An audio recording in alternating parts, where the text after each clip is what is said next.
Hello दोस्तों, नमस्कार। आज हम आप लोगों को फिर से केदारनाथ अपडेट दे रहे हैं, जिसमें आप लोग देख सकते हैं कि गंगोत्री, यमुनोत्री, केदारनाथ, बद्रीनाथ राष्ट्रीय राजमार्ग पूर्ण रूप से खुलने के कगार पर जा चुके हैं। और आप लोग देख सकते हैं कि जहां-तहां फिर से बिना बारिश के ही भूस्खलन हो रहा है, क्योंकि चट्टानों में वियोजन की क्रिया होती है। जब बारिश के बाद इस प्रकार से धूप खिलती है, तो फिर चट्टानों के अंदर गैस बनती है, जिससे कि वियोजन की क्रिया के द्वारा इस प्रकार से चट्टानें टूट जाती हैं। ये देवप्रयाग का आगे का मार्ग है, बीरोंखाल का श्रीनगर के आगे, जहाँ पर ऊपर से पहाड़ी से मलबा आने से मार्ग कुछ समय के लिए बंद हुआ, लेकिन सामने पर जेसीबी मशीन के द्वारा इसको तुरंत खोला गया है और इस पर आगे यात्रा के लिए जो गाड़ियां हैं वो तुरंत आगे पहुंच चुकी है। आधा घंटे का जाम लगा और उसके पश्चात ये तुरंत आगे खुल गया था मार्ग। तो आजकल बिना बारिश के भी इस प्रकार से भूस्खलन होता है, क्योंकि बारिश से भीगी हुई ज़मीन है और जब धूप खिलती है तो फिर मिट्टी में जो गैस होती है उन उन गैसों के द्वारा या फिर जो खनिज होते हैं उन खनिजों के द्वारा जब वाष्प बनता है तो गैस बनती है, जिससे कि वो ब्लास्ट के द्वारा इस प्रकार से भूस्खलन होता है। और ये आप देख सकते हैं, ये गंगोत्री राष्ट्रीय राजमार्ग का एरिया है, जहाँ पर ऊपर से इतना बड़ा पहाड़, धूप खिली हुई है और नीचे इतना बड़ा जो पहाड़ है वो टूट कर गिर गया, क्योंकि मिट्टी की मियाद ख़त्म होती जा रही है। कई बार मैंने कहा है कि उत्तराखंड की मिट्टी की मियाद ख़त्म हो चुकी है। जहाँ बड़े-बड़े जो जंगल हैं वो तबाह हो रहे हैं। इस प्रकार से आप देख सकते हैं, यहाँ पर तो जंगल था, लेकिन नीचे खोखला था, जिस कारण से उसका जो आधार था वो डगमगा गया और ऊपर से इतना बड़ा जो जंगल है वो तबाह होकर के गंगोत्री हाईवे पर जा गिरा।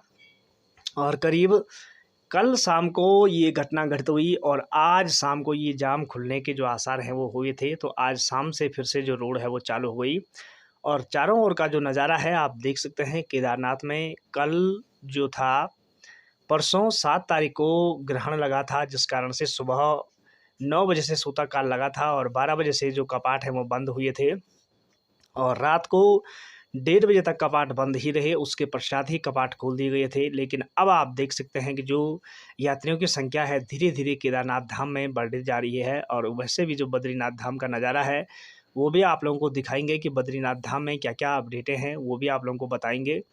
तो आप लोगों से अनुरोध है, वीडियो अगर आप लोगों को पसंद आई होगी तो आप लाइक करें, सब्सक्राइब करें, शेयर करें। आर के पहाड़ी ब्लॉग को फेसबुक के माध्यम से ज़रूर से फॉलो करें। और ये आप देख सकते हैं, बद्रीनाथ धाम का जो लाइव अपडेट है वो अभी आप लोगों को दिखा रहे हैं। चारों ओर का जो नज़ारा है, बद्रीनाथ में भी मौसम बिल्कुल साफ़ सुथरा है।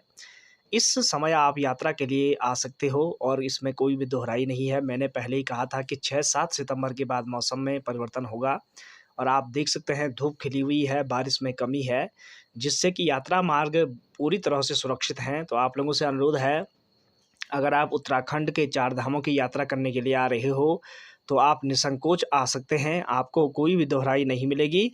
इस प्रकार से आप लोग देख सकते हैं, चारों ओर का जो मनोरम दृश्य है, भू बैकुंठ बद्री धाम का जो लाइव अपडेट है, वो आप लोगों को दिखा रहे हैं। तो इस प्रकार से बद्रीनाथ धाम से आप लोगों को अपडेट दे रहे हैं, केदारनाथ से दी है और चारों ओर का जो नज़ारा है, वो आप लोग देख सकते हैं, किस प्रकार से यहाँ विनिर्माण के जो कार्य हैं, वो हो रहे हैं। और रास्ते में आप लोग देख सकते हैं, इस प्रकार से जो भूस्खलन है वो होते रहते हैं। तो अब इन सारी चीज़ों से अब निजात पाने के लिए धीरे-धीरे मौसम में परिवर्तन हो रहा है। तो अब आगे से आप लोगों को इस प्रकार से भूस्खलन देखने को नहीं मिलेगा। जो मार्ग बाधित थे उन मार्गों को खोलने का जो कार्य है वो शुरू हो गया है और मार्ग खुल चुके हैं पूर्ण रूप से। तो जब मार्ग पूर्ण रूप से खुल चुके हैं तो फिर इसमें कोई भी दोहराई नहीं है कि अब बारिश में कमी आएगी, क्योंकि सितंबर आज 9 तारीख हो चुके हैं और जहाँ-जहाँ इस प्रकार से मार्ग अवरुद्ध थे, उन मार्गों को खोलने का जो कार्य है वो शुरू हो चुका है। यात्रा फिर से सुचारू हो चुकी है, इसमें कोई भी दिक्कत नहीं है। तो आप लोगों से अनुरोध है, अब आप लोग यात्रा पर आ सकते हैं और ये जो है काकड़ागाड़ के आगे का जो बद्रीनाथ राष्ट्रीय राजमार्ग कमेड़ा के पास था, वहाँ पर ये लैंडस्लाइड हुआ था। जिस लैंडस्लाइड को यहाँ पर पॉकलिन मशीन के द्वारा हटाया गया और पुनः यात्रा को सुचारू किया गया है। तो अब आप लोगों से अनुरोध है, आप यात्रा मार्ग पर उचित रूप से आ सकते हैं, इसमें कोई भी दोहराई नहीं है। चारों ओर का जो कार्य है वो बिल्कुल प्रगति पर है और इस प्रकार से यहाँ पर जो मशीनें हैं वो लगी हुई हैं, सरकारी तंत्र भी जागा हुआ है और मार्गों को खोलने का जो कार्य है वो किया जा रहा है। तो आप लोगों से अनुरोध है कि आप लोग यात्रा पर अवश्य आएँ। इस प्रकार से आप देख सकते हैं, सड़कों के जो हाल हैं काफ़ी धीरे-धीरे सुधर रहे हैं, क्योंकि बरसात का समय उत्तराखंड के लिए सर्वनाश का समय रहता है प्रत्येक साल। और इस साल भी बहुत ज़्यादा आपदाएं आई हैं उत्तराखंड में, कई लोगों ने अपने परिजन खोए हैं, जिससे कि उनके ऊपर जो टूटी हुई है, उनका दिल जो टूटा है, अपने लोग उन्होंने खोए हैं, अपने परिजन उन्होंने खोए हैं।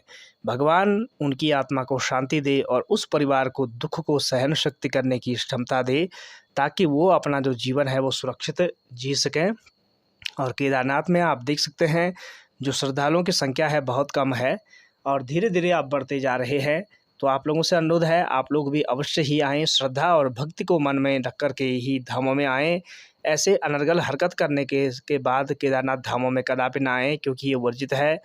मैंने पहले भी कहा है, जो आप करोगे उसका जो परिणाम है वो आपको ही भोगना पड़ेगा। इसलिए इस प्रकार का कोई कुकर्म न करें जिससे कि परिणाम बड़ा घातक हो। और कई बार मैंने कहा है कि अगर ऐसा काम होगा तो उसका जो परिणाम है वो आप लोगों को ही भोगना पड़ेगा। तो इसलिए धामों की जो मर्यादा है उसको बनाए रखने में हम सब का अहम भूमिका होनी चाहिए।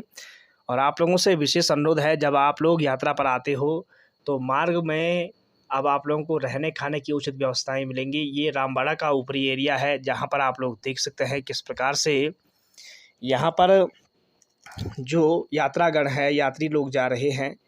तो इसी प्रकार से धीरे धीरे करके यात्रीगण आगे बढ़ते हैं, जिससे कि यात्रा में कोई भी दिक्कत नहीं होती है।